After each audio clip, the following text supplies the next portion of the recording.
What essential camera gear you need to start making videos? It can either drain your budget or boost the quality of your videos significantly. So the first essential piece of equipment you need is a tripod. There are many types of tripods. For example, you can use this small one and a holder for a smartphone. It can hold the small camera if you have a small camera or smartphone in the place. You can place it on your, for example, work desk. It has a ball head and you can easily articulate the smartphone or camera to get the angle you need. This is a bigger tripod. It's pretty lightweight, but it's metal and it's pretty sturdy, so you can use it indoors and outdoors. It has enough height to keep the camera on eye level, and keeping the eye level is essential because you need to always keep the contact with the audience. And this one is more professional one. It is carbon fiber.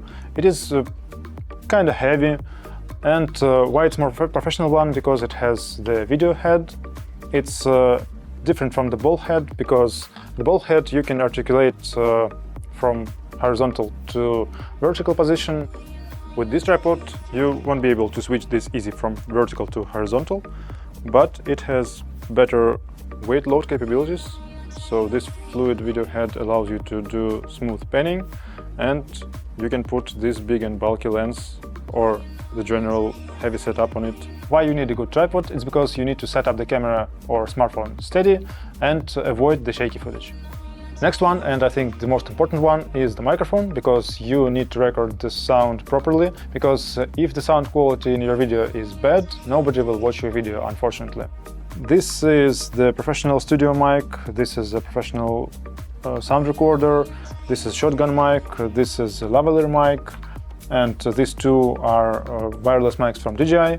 There are a lot of wireless mic manufacturers out there. You can choose the one that fits your budget and your needs. I personally use DJI because it solves my tasks. It has two transmitters, so you can give the other mic to some other person and make an interview, or you can connect it to the action camera they have, or you can connect it directly to the smartphone because it has Bluetooth.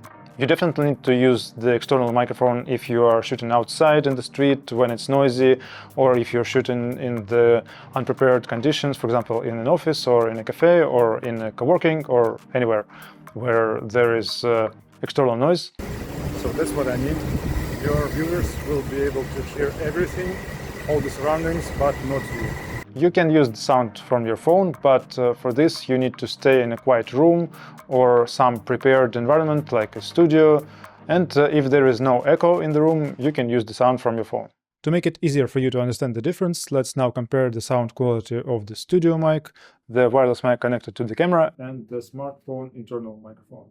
This is an example of the sound quality from the professional studio mic. This is an example of the sound from the wireless mic connected to the camera. And this is an example of the sound quality from the smartphone internal microphone. Let me know in the comments if you hear the difference in the sound quality. And as for the light, these are all kind of lights here on the table. This is the big professional one. This is a light tube. This is a smaller light tube. This is a really small light tube. This is a light panel. This is a spotlight. The question is, do you need all these kind of lights when you're starting out? Of course not. You can, for example, depending on your budget, go with this one or this one. This one is pretty bright. You can use it to light up your talking head video or light the background. For example, you can change the light temperature, and it's not very expensive, so you can go with this one, or you can use a light tube. It's also pretty bright. It's more than enough to light a single talking head, or you can light the background. You can use it as background light, and it's RGB, so you can, for example, go with any possible color you want, and it's really handy for lighting the background because basically you need to separate yourself from the background, and the RGB allows you to do this easily. Of course, you don't need to go with this big one if you're only starting out because it's big and bulky and expensive, and for this you need to get the proper light stand and a good softbox.